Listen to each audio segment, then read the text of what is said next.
ஸ்லோகம் 21. ராகம் யமுனா கல்யாணி.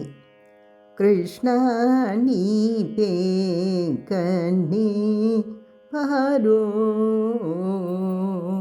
ஸ்லோகம் 21. தடில்லேகா தன்வீம் தடில்லேகா தன்வீம் தபன சசி வைஸ்வாஹ நரமயீம் தபன சசி வைஸ்வாஹ நரமயீம் நிஷன்னாம் ஷன்னாம் நிஷன்னாம் ஷன்னாம் மப்யுபரி கமலாநாம் தவ கலாம் மப்யுபரி கமலாநாம் தவ கலாம் மகாபத்மடவ்யாம் மகாபத்மடவ்யாம் மிருதிதமலமாயேன மனசா மிருதிதமலமாயேன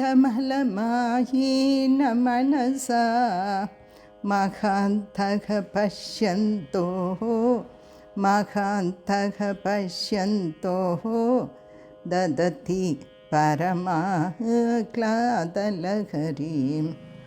தததி பரமாஹ்லாதலஹரீம் தடில்லேகா தன்வீம் தபன சசி வைஸ்வாஹ நரமயீம் தடில்லேகா தன்வீம் தபன சசி வைஸ்வாஹ நரமயீம் நிஷன்னாம் ஷன்னாம் மப்யுபரி கமலாநாம் தவ கலாம் நிஷன்னாம் ஷன்னாம் மப்யுபரி கமலாநாம் தவ கலாம் மகாபத்மடவ்யாம் மிருதிதமலமாயேன மனசா மகாபத்மடவ்யாம்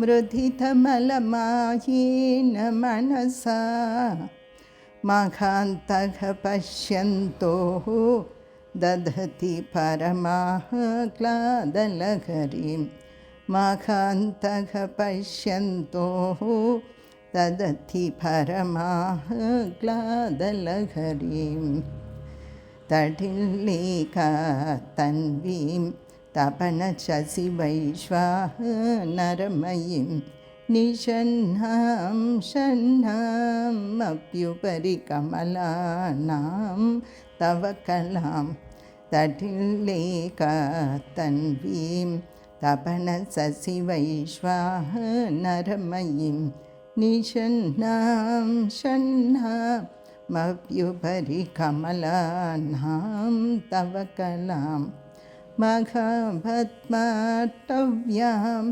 மிருதிதமலமாயேன மனசா மகாந்தக பஷ்யந்தோ தததி பரமாஹ்லாதலஹரீம் மகாபத்மடவ்யாம்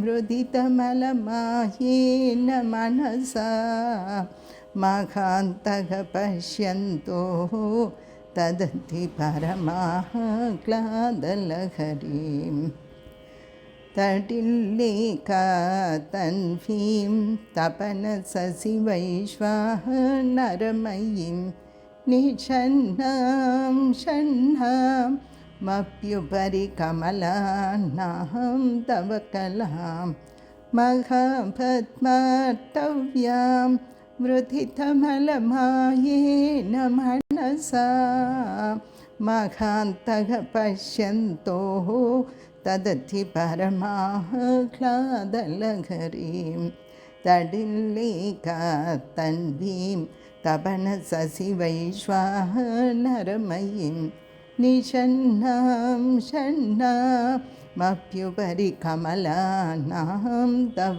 கலாம் மகாபத்மடவ்யாம் மிருதிதமலமாயேன மனசா மகாந்தக பஷ்யந்தோ தததி பரமாஹ்லாதலஹரீம். ஸ்லோகத்தின் பொருள். அன்னையே, 6 கமலங்களுக்கு மேலுள்ள சகஸ்ரார கமலத்தில் அமர்ந்ததும், சூரியன் சந்திரன் அக்னி என்னும் உருவில் உள்ளதும் மின்னர் கொடி போன்றதுமான உன் கலையை காமம் முதலிய அழுக்குகளும் அவித்யை முதலிய மயக்கங்களும் நீக்கப்பெற்ற தூய்மையான மனதினால் கண்டு தியானம் செய்யும் மகான்கள் அலை அலையாக பொங்கி எழும் பேரானந்தத்தை அடைவார்கள். ஓம் ஸ்ரீ மாத்ரே நமக.